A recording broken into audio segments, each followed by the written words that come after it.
রেস্টুরেন্টের মতো egg pasta বাড়িতেই খুব সহজে বানিয়ে নেওয়া যায়। নমস্কার বন্ধুরা, রূপাস কিচেনে সবাইকে স্বাগতম। তাহলে চলুন এগ পাস্তার রেসিপিটা দেখে নেওয়া যাক। শুরু থেকে শেষ পর্যন্ত দেখার জন্য আপনাদের কাছে অনুরোধ রইল। প্রথমে পাস্তা সেদ্ধ করে নেব। কিছুটা জল নিয়ে গরম করতে বসিয়ে দিয়েছিলাম। জল হালকা গরম হলে জলের মধ্যে 1 চামচ সাদা তেল দিয়ে দেব। এবার পাস্তাগুলো দিয়ে সেদ্ধ করে নেব। অল্প করে সাদা তেল দিয়ে পাস্তা সেদ্ধ করলে একটার সঙ্গে একটা লেগে যায় না। গ্যাসের ফ্লেমটা হাইতে করে পাস্তাগুলোকে সেদ্ধ করে নিতে হবে। 6-7 মিনিট জাল দিয়ে নেওয়ার পর দেখুন পাস্তাগুলো খুব সুন্দরভাবে সেদ্ধ হয়ে গেছে। একটা পাস্তাকে কেটে নিয়ে দেখিয়ে দিচ্ছি, দেখুন পাস্তাগুলো কেমন সেদ্ধ হয়েছে।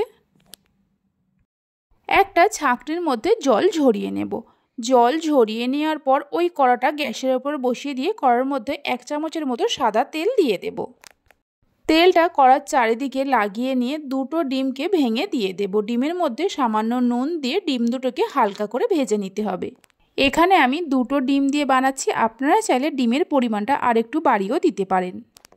ডিম দুটোকে হালকা করে ভেজে নেওয়া হয়ে গেছে, এর থেকে আর বেশি ভাজবো না, তুলে নিয়ে রেখে দেব।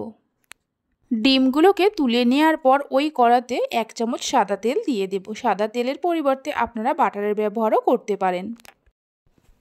তেলের মধ্যে দিয়ে দেব 1 চামচ রসুন কুচি আর 1 চামচ আদা কুচি।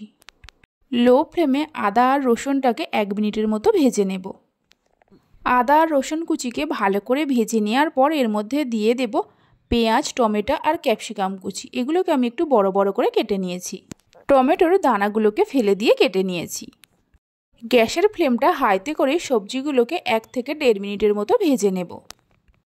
তবে অতিরিক্ত সময় ধরে সবজিগুলোকে ভাজতে যাবেন না। হাই ফ্লেমে সবজিগুলোকে হালকা করে ভেজে নেওয়া হয়ে গেছে। এবার এর মধ্যে দিয়ে দেব টমেটো সস। এই সময় গ্যাসের ফ্লেমটা লোতে রাখতে হবে। দিয়ে দেব রেড চিলি সস আর সয়া সস। 1 চামচ চিনি দিয়ে দেব, তবে চিনিটা চাইলে আপনারা নাও দিতে পারেন, দিলে স্বাদটা খুব ভালো হয়। স্বাদ মতো নুন দিয়ে দেব। সসের মধ্যে নুন আছে তাই নুনটা বুঝে দিতে হবে। লো ফ্লেমে সবজির সঙ্গে সসগুলোকে মিশিয়ে নেব। একটা বাটির মধ্যে 1 চামচ কর্নফ্লাওয়ার নিয়ে নেব। অল্প করে জল দিয়ে মিশিয়ে নেব। কর্নফ্লাওয়ার যদি বাড়িতে না থাকে তাহলে 1 চামচ অ্যারারুটের ব্যবহারও করতে পারেন। কর্নফ্লাওয়ার গোলা জলটা এর মধ্যে দিয়ে দেব। এইভাবে অল্প করে কর্নফ্লাওয়ার জলের মধ্যে মিশিয়ে নিয়ে দিলে পাস্তাগুলো বেশ জুসি হয়। সব কিছুকে খুব ভালো করে মিশিয়ে নেব। সব কিছুকে ভালো করে মিশিয়ে নেওয়ার পর পাস্তাগুলো এর মধ্যে দিয়ে দেব। লো ফ্লেমেই মেশাতে হবে, তা নাহলে খুব তাড়াতাড়ি ঘন হয়ে যাবে। ঝালের জন্য 1 চামচ কাঁচা লঙ্কা কুচি দিয়ে দেব। কাঁচা লঙ্কাটা চাইলে আপনারা আরেকটু বাড়িয়েও দিতে পারেন। সবশেষে 1 প্যাকেট ম্যাগি মশলা দিয়ে দেব। এইভাবে একবার এগ পাস্তার রেসিপিটা বাড়িতে বানিয়ে দেখতে পারেন, এর স্বাদ দুর্দান্ত হয়। আর বাড়িতে বানালে খেয়ে আপনাদের কেমন লাগলো অবশ্যই আমাকে কমেন্ট করে জানাবেন। লো ফ্লেমে সব কিছুকে খুব ভালো করে মিশিয়ে নেওয়ার পর ভেজে রাখা ডিম দিয়ে দেব। ডিমগুলো দিয়ে মিশিয়ে নিলেই এগ পাস্তা আমাদের একদম তৈরি। এবার গরম গরম পরিবেশন করুন।